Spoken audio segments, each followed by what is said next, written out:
جو اصول فقہ ہے یہ ہمیں کسی بھی انسان کو جو نیم ملا ہے نا وہ ہونے سے بچاتی ہے۔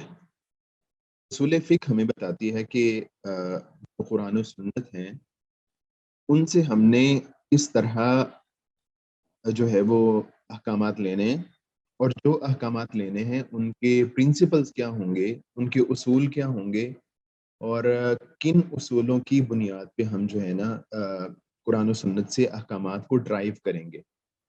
اور یہ ہمیں وہ اصول دیتی ہے جن کی بنیاد پہ ہم غلطی سے بچ کے صحیح چیزیں جو ہے نا وہ ڈرائیو کر سکتے ہیں قرآن و سنت سے۔ مثال اس کی یہ ہو سکتی ہے کہ ایک ہوتا ہے فقہ اور ایک ہوتا ہے اصول فقہ۔ فقہ یہ ہے کہ جس طرح قرآن میں آیا کہ وَأَقِیمُوا الصَّلَاةَ، تم نماز قائم کرو۔ اب جو ہے یہاں سے پتہ چلا کہ نماز قائم کرنا ضروری ہے، نماز قائم کرنا جو ہے وہ فرض ہے۔ تو یہ جو فرضیت کا پتہ چلا ہے ہمیں، یہ ہمیں فقہ کے ذریعے پتہ چلا ہے۔ فقہ نے بتایا کہ نماز پڑھنا فرض ہے، لیکن جو ہے جو بھی حکم ہوتا ہے قرآن میں، وَأَقِیمُوا الصَّلَاةَ یہ حکم ہے، تو جو بھی حکم ہوتا ہے کیا جو ہے اسی حوالے سے یہ اصول ہے، اصول فقہ نے ہمیں دیا ہے کہ جو بھی حکم قرآن میں ہوتا ہے نا یا سنت میں ہوتا ہے وہ فرض کے لیے ہوتا ہے، وہ فرضیت کے درجے میں ہوتا ہے۔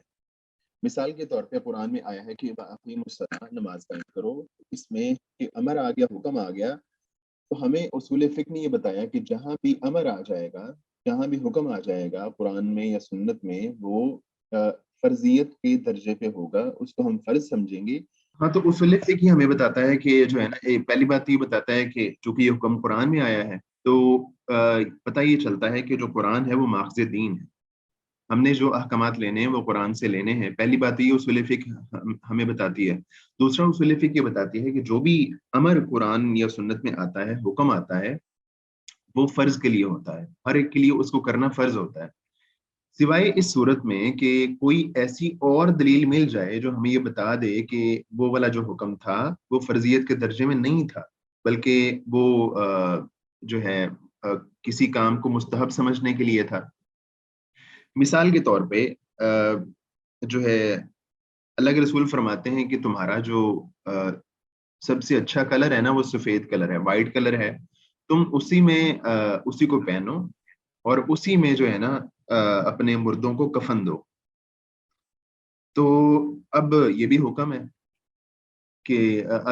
ہے کہ تم جو ہے نا اپنے مردوں کو سفید رنگ کے کپڑے میں کفن دو۔ تو کیا اس کو بھی فرض سمجھا جائے گا؟ تو اس کا جواب ہے کہ اس کو فرض نہیں سمجھا جائے گا۔ حالانکہ قاعدہ تو یہ تھا کہ جو بھی حکم آتا ہے قرآن یا سنت میں وہ فرضیت کے درجے کے لیے آتا ہے، کوئی بھی امر فرض کے لیے ہوتا ہے۔ لیکن دوسرا اصول یہ ہے کہ کوئی ایسی دلیل آ جائے اگر کہ جو اس کو فرضیت کے درجے سے ہٹا دے تو پھر وہ حکم فرض نہیں رہتا۔ تو اب یہ والا جو حکم ہے کہ تم اپنے مردوں کو سفید میں کفناؤ، تو اب یہ بھی حکم ہے لیکن یہ فرض نہیں ہے، مستحب ہے، بہتر ہے، لیکن فرض اس لیے نہیں ہے کیونکہ دوسرے ایسے بہت سے دلائل مل جاتے ہیں کہ صحابہ اکرام نے اپنے مردوں کو دوسرے کپڑوں میں بھی کفنایا اور ان میں دفنایا۔ تو کئی اور دلائل ایسے مل جاتے ہیں جس سے پتہ چلتا ہے کہ وہ والا حکم جو ہے وہ فرضیت کے درجے کے لیے نہیں تھا۔ تو یہ ساری باتیں، یہ ساری چیزیں جو ہے نا ہمیں پتہ چلتی ہیں اصول فقہ سے، اور یہ ہمیں مطلب اس سمجھ کے اس فقہ کے اصول بتاتا ہے۔ تو اب ہم یہ دیکھتے ہیں کہ جو ہے نا اس کی لغوی تعریف کیا ہے اور اس کی اصطلاحی تعریف کیا ہے۔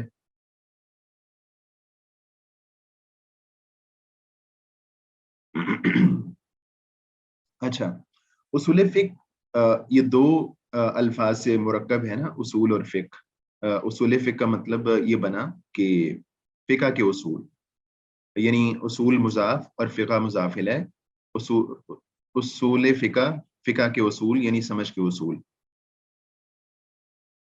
اصول جو ہے اصل کی جمع ہے، اور اصل کہتے ہیں پرنسپل کو. پرنسپل کو جو ہے نا اصل کہتے ہیں. تو اور فقہ جو ہے، فقہ کا مطلب ہوتا ہے سمجھ، یا اس کا مطلب ہوتا ہے گہری سمجھ. صرف سمجھ نہیں بلکہ گہری سمجھ، ڈیپ انڈرسٹینڈنگ. جس طرح کہ وہ شعیب علیہ السلام کے بارے میں ان کی قوم نے کہا تھا کہ ما نفقہ کثیرا مما تقول، اے شعیب جو تو کہتا ہے ہمیں اس کی سمجھ نہیں آتی. تو اس سمجھ سے مراد ان کی یہ تھی کہ ہم اس کو گہرائی سے سمجھتے نہیں ہیں، ورنہ ان کو جو شعیب علیہ السلام بات کر رہے تھے اور جو ان کو جو ہے وہ ہدایت کی باتیں بتا رہے تھے، وہ ان کو سمجھ تو آ رہی تھی، ان کی زبان میں کر رہے تھے بات، لیکن ان کا مطلب یہ تھا کہ ہم اس کو گہرائی سے نہیں سمجھتے ہیں. ما نفقہ کثیرا مما تقول، تو یہاں پہ جو فقہ کا لفظ استعمال ہوتا ہے، نفقہ کا لفظ استعمال ہوا ہے اور ڈیپ انڈرسٹینڈنگ کے میننگ میں استعمال ہوا ہے کہ گہری سمجھ. تو اصول فقہ سے مراد ہے گہری سمجھ کے اصول. اور آگے یہ دیکھیں کہ اصول فقہ کی جو اس کے ساتھ الفاظ ملائے جاتے ہیں وہ یہ ہے کہ اصول فقہ الکتاب والسنہ، یعنی اصول فقہ جو ہے نا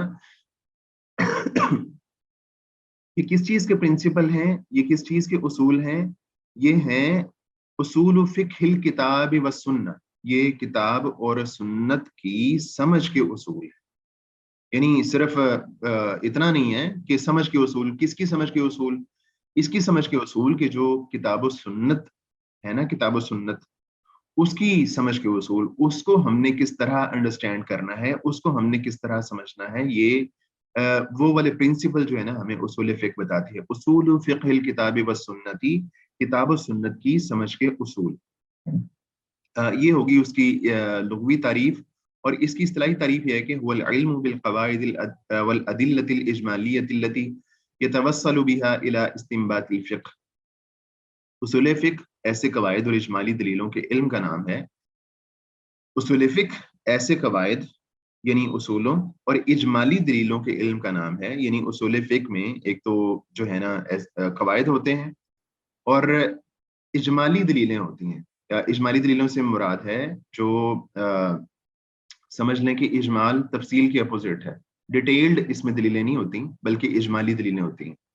اجمالی دلیلوں کے علم کا نام ہے جن کے ذریعے فقہ کے استنباط تک رسائی. یعنی جو چیز ایک مجتہد نے، ایک فقیہ نے سمجھنی ہے، تو وہ اس نے جو چیز سمجھنی ہے وہ کن اصولوں کی بنیاد پہ سمجھنی ہے. آسان لفظوں میں یہ سمجھ لیں، باقی ہم کتاب میں دیکھتے ہیں وہاں بھی بڑی آسان سی الفاظ میں اس کی تعریف لکھی ہوئی ہے. تو اصول فقہ ایسے قاعدوں اور اجمالی دلیل جو فقہ ہوتی ہے نا، جسٹ فقہ، اس میں تفصیلی دلیلوں سے بحث ہوتی ہے. اس میں جو ہے نا ہر ایک دلیل کو دیکھا جاتا ہے، ہر ایک دلیل کو دیکھا جاتا ہے. لیکن اصول فقہ میں ہر ایک دلیل کو نہیں دیکھا جاتا بلکہ جو اجمالی دلیلیں ہیں نا ان کو صرف دیکھا جاتا ہے، اور جن کے ذریعے سے فقہ کے استنباط تک رسائی ہو. یعنی جو فقیہ ہے اس نے استنباط کیسے کرنا ہے، کن اصولوں کو سامنے رکھنا ہے، اصول فقہ جو ہے نا ان چیزوں کو دیکھتی ہے. باقی ہم آگے مزید کتاب میں دیکھتے ہیں. اور اس میں جو اگلی بات ہے وہ یہ ہے کہ کیا نبی کریم صلی اللہ علیہ وسلم کے عہد میں اور صحابہ اکرام کے عہد میں کیا اصول فقہ کو جو ہے وہ استعمال کیا گیا؟ کیا صحابہ اکرام نے اس کو اختیار کیا، اللہ کے رسول نے اختیار کیا؟ تو اس کے بارے میں پہلی بات یہ سمجھ لیں کہ صحابہ اکرام کو اصول فقہ کی جو ہے وہ ضرورت نہیں تھی. صحابہ اکرام کو اصول فقہ کی ضرورت اس لیے نہیں تھی کہ ایک تو وہ عربی دان تھے، اور عربی دان ہونے کی وجہ سے ان کو جو ہے ساری چیزوں کی، عربی اسلوب کی اور ان ساری باتوں کی پہلے ہی سمجھ تھی. ان کو سمجھ آ جاتی تھی کہ جو قرآن کا ان میں سے اکثر لوگوں کو کہ جو قرآن میں امر کا اگر لفظ آیا ہے تو وہ کس چیز کے لیے استعمال ہوتا ہے، وہ امر وجوب کے لیے ہے یا نہیں ہے، کون سا حکم ہے جس میں اللہ تعالیٰ نے روکا ہے تو وہ جو روکنا وہ کراہت کے لیے ہے یا وہ روکنا جو ہے وہ نہیں کے لیے ہے. ان کو ساری باتیں سمجھ آ رہی ہوتی تھی. اگر ان کو کوئی بات سمجھ نہیں آتی تھی تو وہ جو ہے اللہ کے رسول صلی اللہ علیہ وسلم موجود تھے تو صحابہ کرام اللہ کے رسول کی طرف رجوع کرتے تھے، اور اللہ کے رسول صلی اللہ علیہ وسلم صحابہ کرام کی مشکل کو آسان کر دیتے تھے۔ مثال کے طور پہ آپ وہ سن چکے ہوں گے ایک واقعہ کہ جب یہ آیت نازل ہوئی کہ وَكُلُوا وَاشْرَبُوا حَتَّى يَتَبَيَّنَ لَكُمُ الْخَيْطُ الْأَبْيَضُ مِنَ الْخَيْطِ الْأَسْوَدِ مِنَ الْفَجْرِ، تم جو ہے وہ کھاؤ پیو یہاں تک کہ سفید دھاگا سیاہ دھاگے سے الگ ہو جائے، یعنی جو سحری کا وقت ہے اس کے بارے میں اللہ تعالیٰ نے آیت نازل فرمائی۔ تو ایک صحابی رسول نے کیا کیا کہ انہوں نے اس آیت کا مطلب یہ سمجھا کہ سفید اور سیاہ دھاگا وہ میرے پاس ہونا چاہیے، اور جب وہ سفید دھاگا سیاہ دھاگے سے الگ ہو جائے گا تو اس وقت سحری کا وقت ختم ہو جائے گا۔ تو انہوں نے رات کو کیا کیا کہ اپنے تکیے کے نیچے وہ سیاہ دھاگا اور سفید دھاگا ملا کے رکھ لیا، اور مقصد یہ تھا کہ جب یہ الگ ہوگا تو سحری کا وقت ختم ہو جائے گا۔ تو ظاہر ہے کہ وہ دھاگا الگ نہیں ہونا تھا، وہ نہیں ہوا۔ تو اس کے بعد جو ہے وہ صحابی رسول اللہ کے رسول کے پاس گئے اور یہ معاملہ پیش کیا، تو اللہ کے رسول نے فرمایا کہ اس سے مراد صبح کاذب اور صبح صادق ہے، کہ جب صبح کاذب سے صبح صادق الگ ہو جائے تو اس وقت سحری کا وقت ختم ہو جاتا ہے۔ تو مقصد یہ ہے کہ جب صحابہ کرام کو کوئی بات سمجھنے میں مسئلہ ہوتا تھا تو اللہ کے رسول صلی اللہ علیہ وسلم اس کی وضاحت فرما دیتے تھے، ورنہ ان کو نارملی اس کی ضرورت نہیں پڑتی تھی۔ اس کے علاوہ حضرت جو معاذ بن جبل رضی اللہ تعالیٰ عنہ کو جب اللہ کے رسول نے یمن روانہ فرمایا تو اللہ کے رسول نے فرمایا کہ اے معاذ تم کس طرح فیصلہ کرو گے؟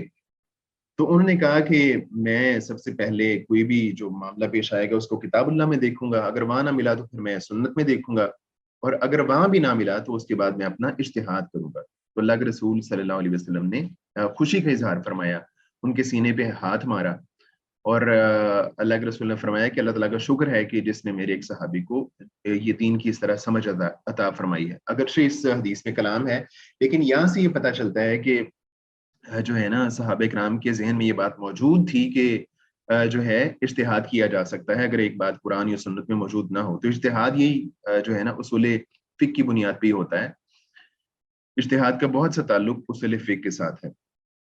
تو اس طرح جو ہے صحابہ کرام جو ہے ان چیزوں کو اچھی طرح سے سمجھ رہے تھے۔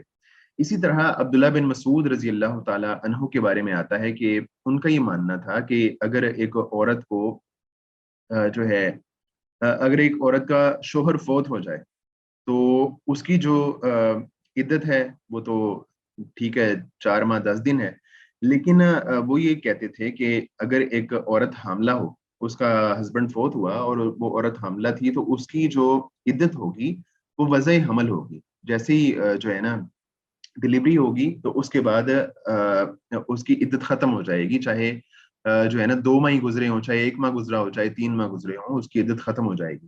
اور وہ یہ بات اس بنیاد پہ کہتے تھے کہ جو ہے نا ایک آیت ہے سورہ طلاق کی کہ وَأُولَاتِ الْأَحْمَالِ أَجَلُهُنَّ أَن يَضَعْنَ حَمْلَهُنَّ، کہ جو ایک ہے نا عورت حاملہ، اس کی جو عدت ہے وہ وضع حمل ہے۔ سورہ طلاق میں اللہ تعالیٰ یہ فرماتے ہیں، اور اس سے پہلے اللہ تعالیٰ یہ آیت نازل فرما چکے تھے سورہ بقرہ کی، کہ سورہ بقرہ میں اللہ تعالیٰ نے فرمایا کہ والذین یتوفون منکم وَيَذَرُونَ أَزْوَاجًا يَتَرَبَّصْنَ بِأَنفُسِهِنَّ 4 أَشْهُرٍ وَعَشْرًا۔ سورہ بقرہ میں اللہ تعالیٰ نے فرمایا کہ جو ایک عورت ہے اس کا اگر ہسبینڈ فوت ہو جائے تو اس کی عدت 4 ماہ 10 دن ہوگی۔ اور یہ والی جو آیت تھی یہ آیت سورہ طلاق سے پہلے تھی، اور جو سورہ طلاق کی آیت تھی جس میں اللہ تعالیٰ نے یہ فرمایا تھا کہ جو ہے جو حاملہ ہے اس کی عدت وضع حمل ہے، تو یہ والی آیت سورہ بقرہ کی آیت کے بعد تھی۔ تو اس بنیاد پہ عبداللہ بن مسعود رضی اللہ تعالیٰ عنہ کہا کرتے تھے کہ جو حاملہ ہے اس کی عدت وضع حمل ہے۔ تو یہاں سے پتہ یہ چلتا ہے کہ صحابہ کرام اس بات کو سمجھ رہے تھے کہ جو بعد والی آیت ہوگی وہ پہلی آیت کی ناسخ ہوگی، یعنی جو حکم بعد والی آیت میں ہوگا وہ حکم جو ہے وہ فائنل اور حتمی سمجھا جائے گا، اور جو پہلا حکم ہوگا وہ اس کو منسوخ سمجھا جائے گا۔ تو یہ بھی ایک اصول فقہ کا اصول ہے نا کہ جو ناسخ ہے، جو بعد والا حکم ہے وہ ناسخ ہوتا ہے، اور جو پہلے والا حکم ہوتا ہے وہ منسوخ ہوتا ہے. تو اس سے پتہ یہ چلتا ہے کہ صحابہ کرام اس بات کو سمجھتے تھے کہ بعد والا حکم ناسخ ہوتا ہے اور پہلے والا جو حکم ہوتا ہے وہ منسوخ ہوتا ہے. جی کوشچن ہے آپ کا کوئی؟ سر میرا کوسچن یہ ہے کہ کچھ ریلیٹیو ہیں وہ ٹونٹ کرتے ہیں کہ آپ حدیث کیوں نہیں پڑھتی ہیں، آپ فقہ حدیث کیوں پڑھتی ہیں، یہ فرقہ بازیوں میں لے کے جاتا ہے. مجھے کہنا نہیں چاہیے لیکن میرے مائنڈ میں یہ کنفیوژن تھی کہ فقہ حدیث سے مراد ہم جسٹ پرنسپلز پڑھ رہے ہیں قرآن اور حدیث کے بارے میں، یا پھر اس کا فرقہ سے بھی کوئی تعلق ہے. اصل میں آپ میں نے جس طرح پہلے بتایا کہ فقہ میں اور اصول فقہ میں فرق ہے، ٹھیک ہے. جو اصول فقہ ہیں، جو پہلی چیز ہے فقہ. فقہ کا مطلب ہے کہ سمجھنا کہ ہم نے قرآن و سنت سے احکامات کس طرح سمجھنے ہیں، ٹھیک ہے. اور جو اصول فقہ ہیں وہ اس سمجھ کے اصول ہیں. مثال کے طور پہ میں نے جو پہلے مثال دی نا کہ اقیم الصلاۃ، نماز جو ہے وہ قائم کرو، تو اب جو ہے نماز یہاں سے پتہ چلتا ہے نماز پڑھنا فرض ہے. یہ ہمیں فقہ نے بتایا ہے کہ نماز پڑھنا فرض ہے. لیکن کون سی چیز فرض ہوتی ہے، کون سی چیز جو ہے فرض نہیں ہوتی، کون سی چیز مستحب ہوتی ہے، یہ چیز ہمیں اصول فقہ بتاتی ہے. اصول فقہ جو اس کے اصول ہوں گے نا، پرنسپل ہوں گے، یہاں سے پتہ چلے گا کہ جو ہے نا کون سی چیز فرضیت کا درجہ رکھتی ہے اور کون سی چیز جو ہے فرضیت کا درجہ نہیں رکھتی.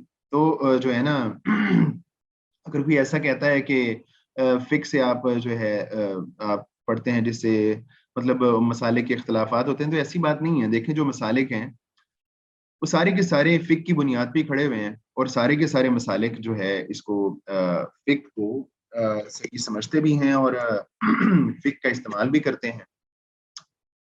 تو اس کا جو ہے صحیح اصول ڈرائیو کرنے کے لیے، صحیح بات قرآن اور سنت سے سمجھنے کے لیے فقہ کا ہونا بہت ضروری ہے. ورنہ تو دیکھیں نا کہ اگر یہ چیزیں نہ ہوں، فقہ اور اصول فقہ نہ ہوں، تو پھر دین تو ایک طرح کا مذاق بن کے رہ جائے گا. اگر یہ اصول علماء نے نہ بنائے ہوتے اور فقہ کے ذریعے سے جو ہے نا ان چیزوں کو قرآن و سنت سے ڈرائیو نہ کیا ہوتا، تو دین عجیب طرح کا مذاق بن کے رہ جاتا. ہر بندہ اپنی سمجھ کے مطابق جو وہاں سے سمجھتا اس کو جو ہے وہ اپلائی کر دیتا. مثال کے طور پہ قرآن میں آیا کہ حرمت علیکم امہاتکم، تمہارے لیے تمہاری مائیں حرام کر دی گئی. اب کوئی بندہ اپنی ماں سے بولنا ہی چھوڑ دے، اس کو ملنا ہی چھوڑ دے، اور وہ کہے کہ جی قرآن نے کہا ہے کہ حرمت علیکم امہاتکم، تمہارے لیے تمہاری مائیں حرام کر دی گئی، ٹھیک ہے. اب فقہ اور اصول فقہ نے بتانا ہے کہ بھائی یہ حرمت علیکم امہاتکم سے جو ماؤں کو حرام کہا گیا ہے اس سے مراد کیا ہے. فقہ اور اصول فقہ یہ بتاتے ہیں کہ اس سے مراد یہ ہے کہ ان کے ساتھ نکاح کرنا حرام ہے. ورنہ جو ہے تم یہ ایک مثال ہے، اس طرح کی بیسیوں سینکڑوں مثالیں ہو سکتی ہیں کہ اگر ایک بندہ ان اصولوں کو یا فقہ کو سائڈ پہ رکھ کے اپنی سمجھ کے مطابق قرآن و سنت کو سمجھنا شروع کر دے تو اس سے کتنے زیادہ مسائل پیدا ہوں گے. اس سے ایک مسلک نہیں، اس سے ہزاروں مسلک پیدا ہوں گے. تو یہ چیز ہے کہ ہمیں جو ہے نا یہ چیزیں اصول فقہ اور فقہ جو ہے غلطی سے بچاتی ہیں اور ہمیں بتاتی ہیں کہ ہم نے کن اصولوں کی بنیاد پہ قرآن و سنت سے چیزوں کو ڈرائیو کرنا ہے.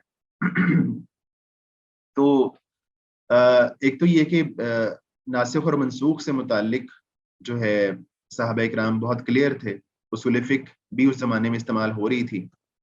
تو اس کے بعد ایک اگلا جو ٹاپک سمجھ لیں، اگلی بحث سمجھ لیں آج کے ہمارے لیکچر میں، وہ یہ ہے کہ اصول فقہ کے اسالیب اور طریقے کیا ہیں. جو پرنسپلز ہیں فقہ کے، تو جو ہماری ایک کلاسیکل فقہا ہیں انہوں نے کن اصولوں کی بنیاد پہ قرآن و سنت سے احکامات کو ڈرائیو کیا. تو وہ دو طریقے ہیں. پہلا طریقہ متکلمین کا طریقہ ہے اور دوسرا طریقہ فقہا کا طریقہ اس کو کہا جاتا ہے یا احناف کا طریقہ ہے. اس کو ذرا غور سے سنیے گا، تھوڑی سی مشکل بحث ہے. اچھا آپ کے اٹینڈنس کا کیا طریقہ کار ہوتا ہے؟ اٹینڈنس لیتے ہیں ٹیچرز؟ شیخ محترم یہ آپ سعد بھائی سے پوچھ لیجئے گا، آج تک اٹینڈنس تو نہیں ہوئی۔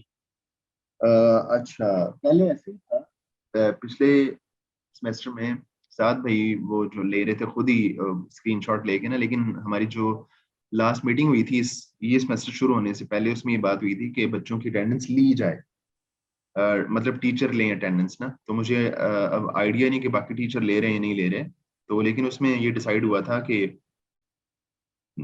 جو ہے نا ٹیچر لیں، سوری ٹیچر لیں اٹینڈنس۔ خیر پھر ہم اینڈ پہ لے لیتے ہیں اٹینڈنس۔ تو اصول فقہ کے حوالے سے آپ یہ بات سمجھ لیں کہ دو طریقے رہے ہیں احکامات کو ڈرائیو کرنے کے، ایک متکلمین کا طریقہ ہے اور ایک فقہا یا احناف کا طریقہ ہے۔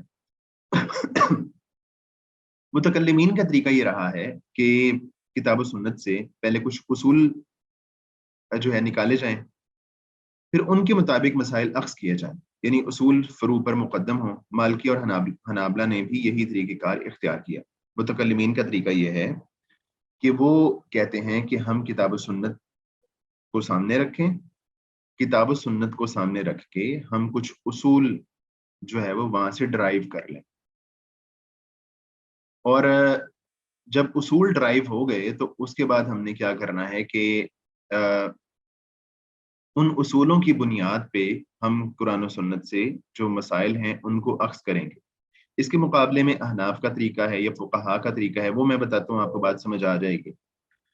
احناف کا طریقہ یہ ہے کہ ان کا یہ ماننا ہے کہ امام ابو حنیفہ رحمہ اللہ نے جو فتاوی دیے ان فتاوی کو پریفرنس دی جائے، ان کو سامنے رکھا جائے اور ان فتاوی کی بنیاد پہ اصول بنائے جائیں۔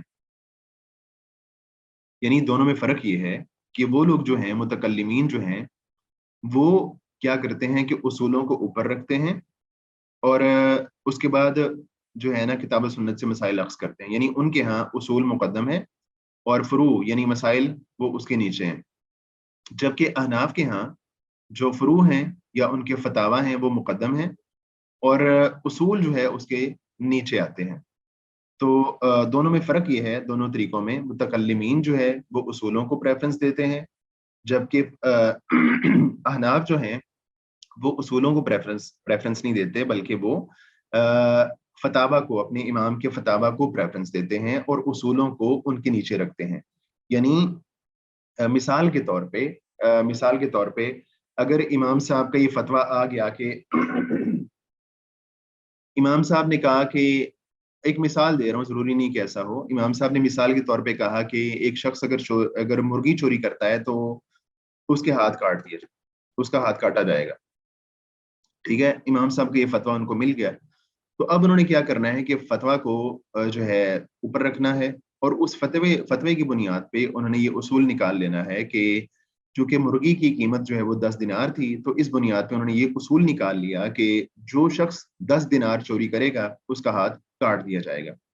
تو احناف نے یعنی اپنے امام کے فتویٰ کو اوپر رکھا، پریفرنس دی، اور اس کے نیچے جو ہے وہ انہوں نے اصولوں کو رکھا، یعنی ان فتاوی کی بنیاد پہ اصول بنائے، جبکہ متکلمین نے ایسا نہیں کیا۔ انہوں نے اصول بنائے پہلے، اور اصول بنانے کے بعد انہوں نے ان مسائل کو اس کے نیچے رکھا۔ تو فقہا جو احناف تھے انہوں نے کیا کیا کہ جب انہوں نے اپنے امام کے فتویٰ کو پریفرنس دی، اصول کو نیچے رکھا، تو جہاں کہیں جو ہے ان کے امام کا فتویٰ اور اصول کے درمیان جو ہے کنٹرڈکشن ہو گیا، تضاد ہو گیا، تو انہوں نے اپنے امام کے فتوے کو نہیں چھوڑا، بلکہ انہوں نے وہ جو اصول بنائے تھے ان اصولوں کو جو ہے وہ یا چھوڑ دیا یا اس کو اس طرح مولڈ کر دیا کہ وہ ان کے امام کے فتویٰ کے جو ہے وہ بالکل اس کے مطابق ہو گیا۔ تو یہ فرق ہے متکلمین کا کہ متکلمین کے ہاں جو اصول ہیں وہ مقدم ہیں اور فروع اس کے بعد آتے ہیں، جبکہ احناف کے ہاں فروع مقدم ہیں، فتاوی مقدم ہیں، فتاوی کو پریفرنس حاصل ہے، اور جو ہے جو اصول ہیں وہ اس کے بعد آتے ہیں۔ تو اس کے بعد کیا ہوا کہ کچھ کتابیں متکلمین کے طریقے پہ لکھی گئیں، سمجھ آ رہی ہے نا بات کی؟ متکلمین کے طریقے میں کیا ہوتا ہے؟ متکلمین کے طریقے میں قرآن اور سنت سے اصول اخذ کیے جاتے ہیں اور پھر اس کی بنیاد کے اوپر فتویٰ دیا جاتا ہے. بالکل صحیح ہے. اور فقہا کے ہاں، احناف کے ہاں؟ احناف کے ہاں جیسا امام ابو حنیفہ نے اگر کوئی فتویٰ دیا ہے تو وہ پھر اس فتوے کو دیکھتے ہیں اور اس فتوے کے اوپر اصول بناتے ہیں. بالکل صحیح ہے. ہاں جی. تو متکلمین کے ہاں اصول کو پریفرنس ہے، جبکہ احناف کے ہاں فروع کو پریفرنس حاصل ہے. تو جب یہ دو طریقے بن گئے تو اس کے بعد کیا ہوا کہ کچھ کتابیں جو اصول فقہ کی کتابیں تھیں وہ متکلمین کے کچھ کتابیں متکلمین کے طریقے پہ لکھی گئیں، اور کچھ کتابیں جو ہے وہ فقہا یعنی احناف کے طریقے پر لکھی گئیں. اس کے حوالے سے جو سب سے پہلی کتاب ہے وہ تو امام شافعی کی کتاب ہے الرسالہ، اور وہ تو یہ جو طریقے بنے ہیں نا وہ اس سے پہلے کی کتاب ہے، یعنی الرسالہ کو اصول فقہ کی سب سے پہلی کتاب کہا جاتا ہے. تو الرسالہ میں امام صاحب نے بہت سارے اصولوں کو بڑی تفصیل کے ساتھ بیان کیا، اور اس کے بعد کی جو کتابیں لکھی گئی ہیں نا 4 یا 5ویں صدی ہجری میں، تو اس میں جو ہے نا ان طریقوں کو سامنے رکھا گیا. کئی لوگوں نے متکلمین کے طریقے پہ کتابیں لکھیں اور کئی لوگوں نے احناف کے طریقے پہ کتابیں لکھیں. تو جو متکلمین کے طریقے پہ کتابیں لکھی گئیں وہ ایک کتاب ہے البرہان کے نام سے، جو عبد الملک بن عبداللہ الجوینی رحمہ اللہ کی کتاب ہے، اور یہ 413 ہجری میں ان کی وفات ہے. تو انہوں نے ایک کتاب لکھی اصول فقہ کی، اور بڑی اہم کتاب سمجھی جاتی ہے اصول فقہ کے میدان میں، اور یہ متکلمین کے طریقے پہ لکھی گئی.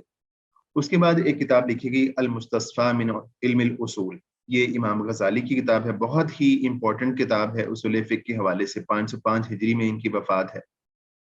اس میں بھی متکلمین کے طریقے کو سامنے رکھا گیا. اس کے بعد ایک کتاب ہے المعتمد. المعتمد یہ ابو الحسین محمد بن علی البصری المعتزلی کی کتاب ہے، اور یہ بھی جو ہے وہ اصول فقہ کی بڑی اہم کتاب سمجھی جاتی ہے، اور ان کی وفات 436 ہجری کی ہے. اس کے بعد المحصول کے نام سے کتاب ہے امام رازی کی، اور ان کی وفات جو ہے وہ 606 ہجری میں ہے. اس کے بعد سیف الدین آمدی کی ایک کتاب ہے الاحکام فی اصول الاحکام، یہ بھی اصول فقہ کی اہم ترین کتابوں میں سے ایک جو ہے وہ کتاب سمجھی جاتی ہے، اور یہ بھی متکلمین کے طریقے پہ لکھی گئی. اور علامہ آمدی کی جو وفات ہے، تاریخ وفات، وہ 606 ہجری ہے. تو یعنی کچھ کتابیں ایسی، ویسے تو بہت ساری کتابیں لکھی گئی ہیں لیکن ان میں سے جو کچھ اہم کتابیں میں آپ کو بتا رہا ہوں. اس کے بعد کچھ کتابیں ایسی ہیں جو احناف کے طریقے پہ لکھی گئی ہیں. تو ان میں سے ایک کتاب ہے الفصول فی الاصول، یہ ابو بکر احمد بن علی الجساس کی کتاب ہے، اور اہم ترین کتابوں میں سے جو احناف کے طریقے پر لکھی گئیں ان میں سے ایک کتاب ہے. اس کے بعد ایک کتاب ہے تقویم الادلہ، یہ ابو زید عبداللہ بن عمر الدبوسی کی کتاب ہے، 403 ہجری میں ان کی وفات ہے. یہ احناف کے طریقے پہ لکھی گئی. اور اس کے علاوہ امام بزدوی کی کتاب ہے اصول البزدوی، یہ لکھی گئی. کشف الاسرار کے نام سے یہ بھی ایک ایسی کتاب ہے جو کہ احناف کے طریقے پہ لکھی گئی. ویسے اور بھی بہت سی کتابیں، لیکن ان میں سے کچھ اہم کتابیں یہ ہیں. اس کے علاوہ کچھ اصول فقہ سے متعلق کچھ کتابیں ایسی ہیں کہ جن میں کسی ایک طریقے کو فالو نہیں کیا گیا، بلکہ جو ہے اس میں متکلمین کے طریقے کو بھی سامنے رکھا گیا، اور جو ہے احناف کے فقہا کے طریقے کو بھی سامنے رکھا گیا. اور انہوں نے ضروری نہیں ہے کہ کسی ایک طریقے کو فالو کیا ہو. وہ ان میں سے ایک کتاب الاحکام فی اصول الاحکام ہے. الاحکام فی اصول الاحکام، یہ جو پہلے بھی ایک اسی نام سے کتاب گزری ہے، یہ والی 5ویں نمبر پہ الاحکام فی اصول الاحکام، وہ سیف الدین آمدی کی کتاب ہے. اور یہ جو ہے نا امام ابن حزم کی کتاب ہے الاحکام فی اصول الاحکام، یعنی یہ امام ابن حزم ظاہری کی کتاب ہے جو ظاہری فقہ کے امام سمجھے جاتے ہیں، اور انہوں نے اسی نام سے کتاب لکھی الاحکام فی اصول الاحکام، جس میں اصول فقہ کی چیزوں کو جمع کیا گیا، اور یہ بہت اہم کتاب سمجھی جاتی ہے.